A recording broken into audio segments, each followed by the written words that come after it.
tous, bienvenue sur ma chaîne YouTube. Alors cette vidéo je la fais principalement pour mes abonnés parce que généralement vous m'envoyez plein de DM en me demandant qu'est-ce qu'on peut mettre dans la racée intermédiaire.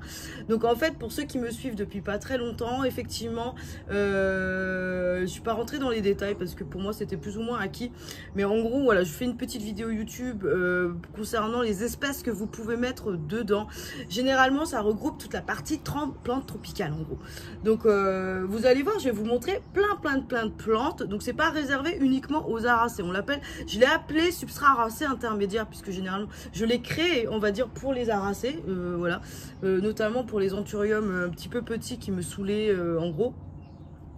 Parce qu'ils avaient besoin d'un peu plus d'humidité, que la transition généralement en sphène coco jusque la racée, ça manquait un petit peu voilà, d'une espèce de transition au milieu parce qu'ils le vivaient plutôt mal en fait, de la transition sphène puis ensuite terreau. Donc du coup voilà, il m'a fallu faire un petit mix un peu entre les deux pour que la transition se passe mieux. Donc en fait voilà, le substrat il est créé un petit peu comme ça, enfin, il est né un petit peu comme ça à cause des inconvénients que j'avais eu et du coup voilà, ça se passe plutôt bien. En gros, je vais vous montrer par exemple un bébé anthurium qui est le bébé Forgetti Dark Form, et lui par exemple il est en aracée intermédiaire. Pour rappel, le substrat aracé intermédiaire, enfin aracé intermédiaire, c'est 25% de terreau de très bonne composition, de très bonne qualité, avec 25% de sphène fraîche ou sèche, comme vous voulez, du moment que vous arrivez à le mixer avec le terreau. 40% d'écorce de coco de bon calibre, hein, entre 10 et 20 mm. Là, je rentre dans les précisions parce que les abonnés me demandent le calibrage de mes écorces. Et 10% de perles. Donc ça, c'est la composition du substrat. Vous pouvez y mettre tous vos anthuriums. Ce n'est pas un problème, généralement, ils kiffent. C'est-à-dire les anthuriums, même l'andréanum, hein, c'est pas forcément les velvet, mais tous les anthuriums, qu'ils soient velvet, qu'ils soient durs comme le Veitchii, donc c'est-à-dire pas forcément velvet, ça va fonctionner dedans. Donc les anthuriums, c'est bon, ça fonctionne. Les philodendrons, ça fonctionne. Donc c'est-à-dire que là, je vous ai pris le premier philo qui passait entre mes pattes. Donc du coup, celui-ci, c'est le Ring of Fire. Donc en gros, lui, il est en aracé intermédiaire puisque ça a été du sauvetage en fait à la base. Il était en aracé, il n'a pas aimé, enfin il kiffe hein, quand même, mais je sais pas, il a eu un gros problème et donc du coup j'ai dû le re-sauver. Il était reparti en sphène et là hop, il est repassé en aracé intermédiaire et il va repartir en aracé quand il sera bien plus gros. Mais en gros là, il est en aracé intermédiaire et vous le voyez, ses racines vont très bien. Donc les philos, c'est bon, ça match, ça marche dedans.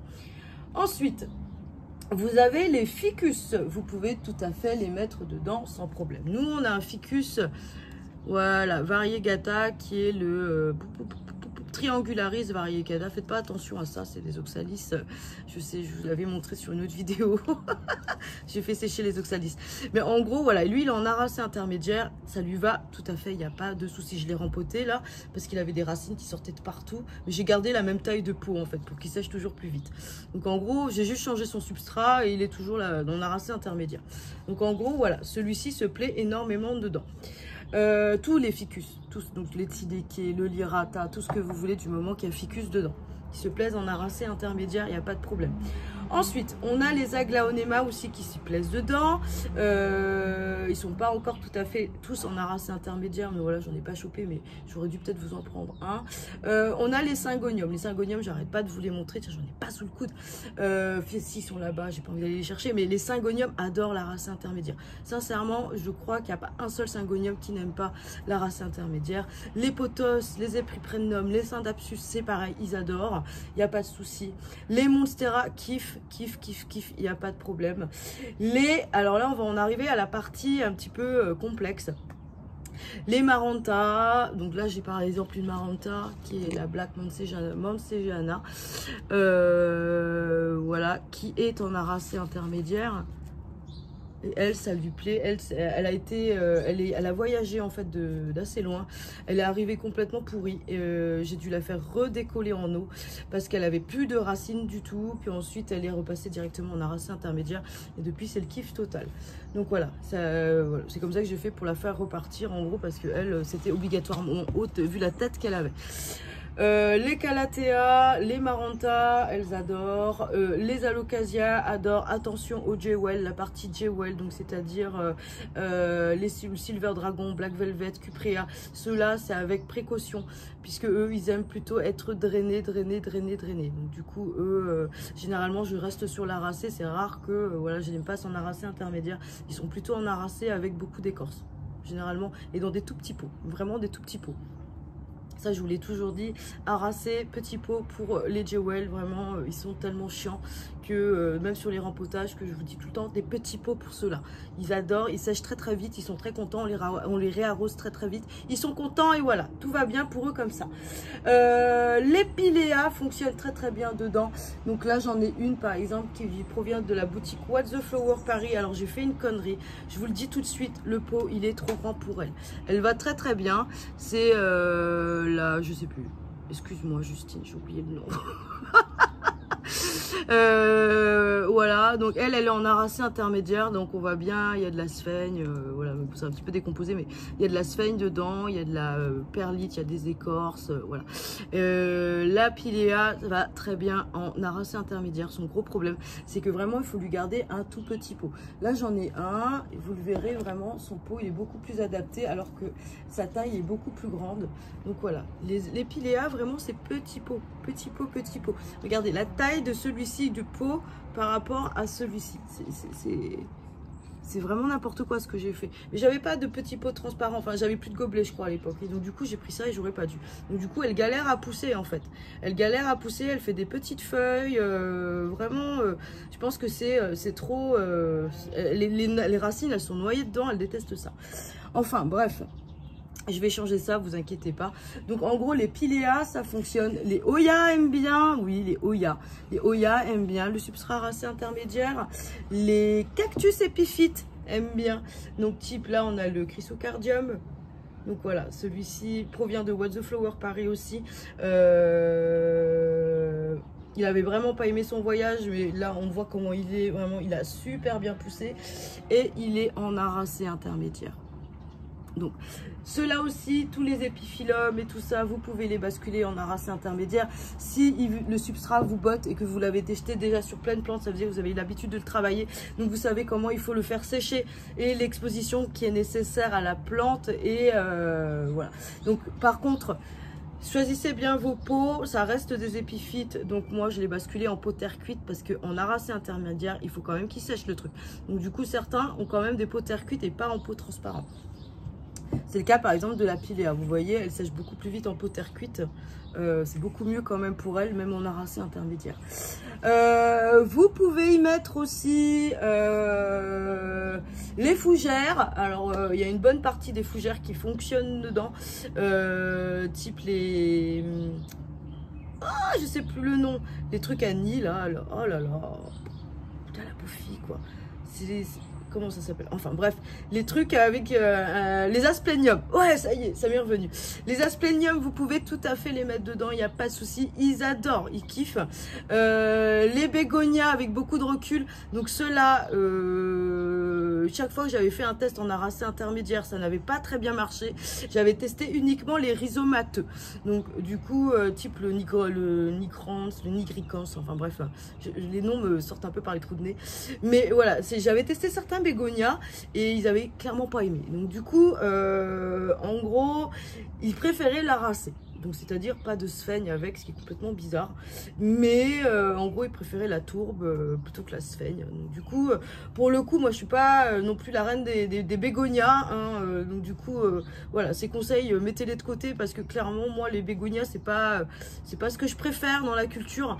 Donc du coup, voilà, c'était des petits tests que j'avais fait et clairement les bégonias n'avaient pas kiffé la racée intermédiaire.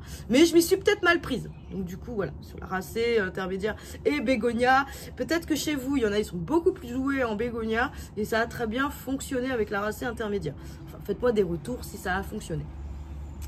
Ensuite, sur d'autres plantes, donc vous avez fait le tips des Monstera, des pothos et tout ça, les calathea, donc voilà, on a quand même une grosse partie des plantes. J'essaie de voir un petit peu sur ce que j'ai, si j'en ai pas raté.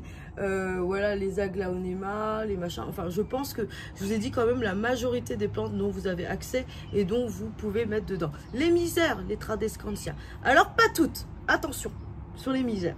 La zébrina, c'est oui. Il y a des misères qui vont très très bien dedans. Et le chlorophytum, vous pouvez le mettre dedans par exemple. Tiens, de nota bene. Le chlorophytum qui me sort comme ça. Mais il y a des tradescantia que vous ne pouvez pas mettre dedans. Par exemple, la nanook, absolument pas. Ça, vraiment, ou sinon il vous faut des conditions, mais vraiment de serre, de ouf. Et même moi, je le fais pas parce qu'elle a tendance à développer du fongique avec et de faire pourrir au niveau de ses tiges. Donc ça veut dire que elle, c'est clairement non. Elle, c'est substrat drainant d'emblée, terreau, perlite et vermiculite. Moi, en fait, au lieu de mettre de la sphène, j'ai mis plutôt de la vermiculite. Donc j'ai fait terreau 50% et perlite, vermiculite 25 pour la nanook et en pot terre cuite parce que justement la sphène, je pense que c'est pas son truc. Et il y a la pallida pink stripe aussi. Je trouve qu'elle a besoin de un peu plus sécher par rapport à la pallida classique qui est la violette en fait. Voilà, je trouve qu'elle se comporte beaucoup plus comme une succulente. Donc en gros, toutes celles qui ont un comportement très succulent et qui ont besoin de sécher très vite, voilà, j'ai eu quelques soucis donc je les ai sortis de là. Ça marchait pas. Les euphorbes en bouturage, ça a fonctionné. Mais par contre, voilà, le faites pas parce que moi j'ai des conditions vraiment de malade. Donc du coup, je sais que j'ai des très bonnes températures. Je le fais en été et je le fais pas en hiver parce que ça marche beaucoup moins. Mais par contre, je sais que si je les mets à 35 degrés en substrat harassé, chez moi ça fonctionne. Le bouturage en substrat harassé, par exemple, de mes euphorbes. Mais chez vous, je sais que vous n'arriverez pas à avoir les 35 degrés, donc c'est pas la peine. Ou sous serre, peut-être. Je sais pas, mais en gros moi si je vous conseille le bouturage de forbes, ce sera pas de cette façon, ce sera plutôt en terreau perlite ou un autre système, ou en perlite vermiculite. Il y a des gens qui ont essayé, ça a fonctionné, donc du coup voilà, mais ce sera sûrement pas en substrat harassé intermédiaire. Donc voilà, pareil pour les succulentes, les sansevieria, les euphorbes, on arrive à la partie, ça ne marche pas ou c'est pas bien pour elles, surtout sur la partie saisonnière, donc hiver, ou si vous les laissez dedans, clairement elles vont clamser. Donc du coup, toutes les sansevieria, tout ce qui se comporte un petit peu comme des succulentes, ne les mettez pas dedans, comme celles qui supportent vraiment un bon séchage. Donc les euphorbes, les sansevieria, voilà, pourtant ce sont des tropicales, hein, je suis d'accord, mais elles non, les mettez pas dedans. Moi elles sont toutes en harassé, ça va très très bien. Les sansevieria sont en harassé chez moi. Voilà, je pense que je vous ai fait un petit topo des espèces, donc j'espère que vous y trouverez votre compte, que ça a répondu à certaines de vos questions. Donc voilà, je vous fais des énormes bisous et je vous dis à bientôt pour la prochaine vidéo.